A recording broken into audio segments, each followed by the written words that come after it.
Assalamualaikum warahmatullahi wabarakatuh. Alhamdulillahirabbil alamin. Puji syukur atas rahmat Allah Subhanahu wa taala.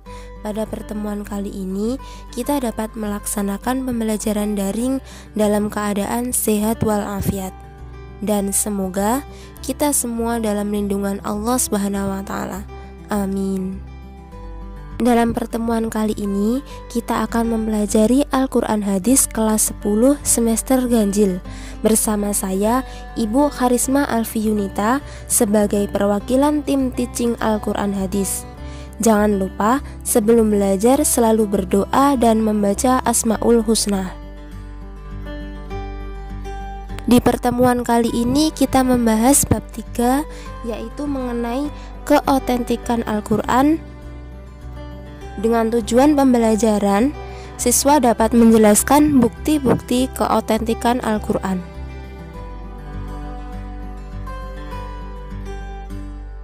Otentik artinya adalah asli. Otentik juga bisa diartikan sah atau dapat dipercaya.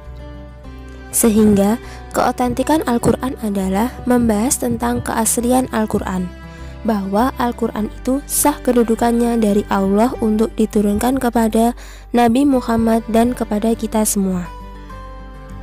Allah Subhanahu wa taala menegaskan akan senantiasa menjaga atau memelihara kesucian, kemurnian, dan keotentikan kitab suci Al-Quran.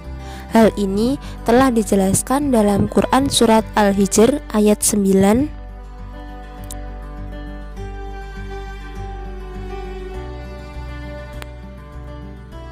yang artinya, sesungguhnya kamilah yang menurunkan Al-Quran dan pasti kami pula yang memeliharanya.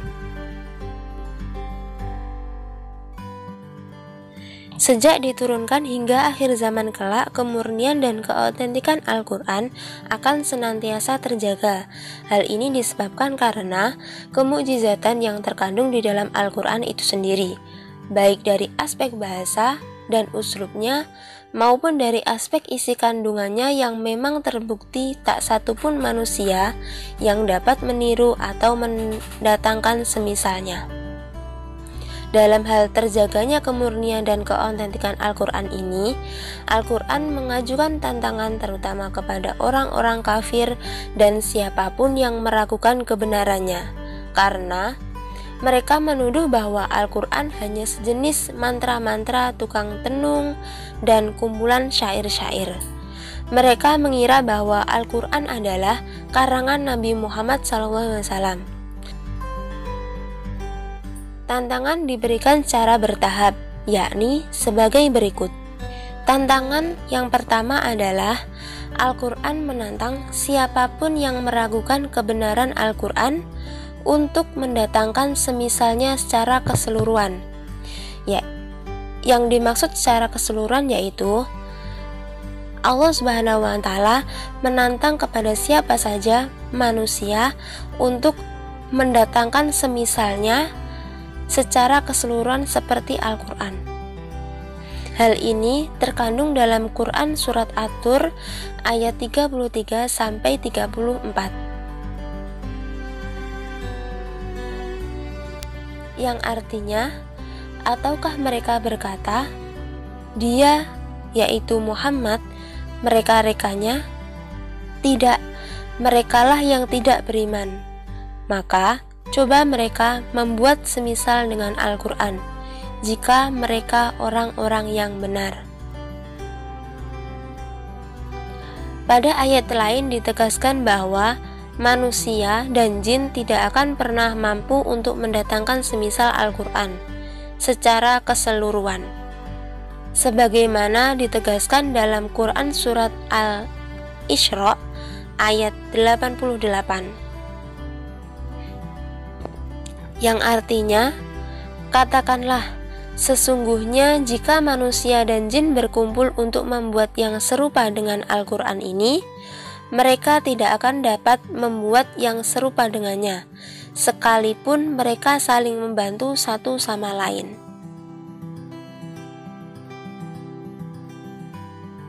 Yang kedua, Al-Quran menantang siapapun yang meragukan kebenaran Al-Quran untuk mendatangkan 10 surah semisalnya. Kalau di poin pertama adalah secara keseluruhan, sedangkan di poin tantangan kedua adalah 10 surah semisalnya. Dan hal ini terkandung dalam Quran surat Yunus ayat ke-38. Yang artinya, apakah pantas mereka mengatakan dia Muhammad yang telah membuat-buatnya? Katakanlah, buatlah sebuah surah yang semisal dengan surah Al-Quran, dan ajaklah siapa saja di antara kamu orang yang mampu membuatnya selain Allah, jika kamu orang-orang yang benar. Yang ketiga, Al-Quran menantang siapapun yang meragukan kebenaran Al-Quran untuk mendatangkan 1 surah saja semisal Al-Quran. Di poin ketiga ini, hanya mendatangkan 1 surah saja semisal Al-Quran. Hal ini terkandung dalam Quran surat Al-Baqarah ayat 23, yang artinya, dan jika kamu meragukan Al-Quran yang kami turunkan kepada hamba kami Muhammad, maka buatlah 1 surah semisal dengannya, dan ajaklah penolong-penolongmu selain Allah, jika kamu orang-orang yang benar. Dari ketiga tantangan tersebut terbukti bahwa Al-Quran adalah mukjizat. Terbukti hingga sekarang belum ada satupun manusia dan bahkan jin yang mampu membuat kalimat seindah Al-Quran, apalagi mampu memiliki kandungan makna dan berita yang lebih hebat dari Al-Quran. Hal ini membuktikan bahwa Al-Quran memang bukan buatan manusia, melainkan Al-Quran adalah wahyu Allah SWT. Di saat sekarang tentu kita mengetahui bahwa sering adanya berita viral tentang Al-Quran yang salah cetak atau ada kekeliruan. Tentu saja kesalahan-kesalahan cetak ini sangat mudah diketahui karena banyaknya orang yang menghafal Al-Quran. Informasi sejarah juga telah terbukti bahwa Al-Quran terjaga kemurniannya. Al-Quran tidak dapat dipalsukan. Banyaknya para penghafal Al-Quran adalah salah satu benteng penjaga kemurnian dan keotentikan Al-Quran, di mana para penghafal Al-Quran ini tidak pernah putus generasi sejak pertama kali Al-Quran diturunkan kepada Nabi Muhammad SAW. Cetakan-cetakan hingga kini terus dibuat, disimpan, diteliti, dan diperbarui.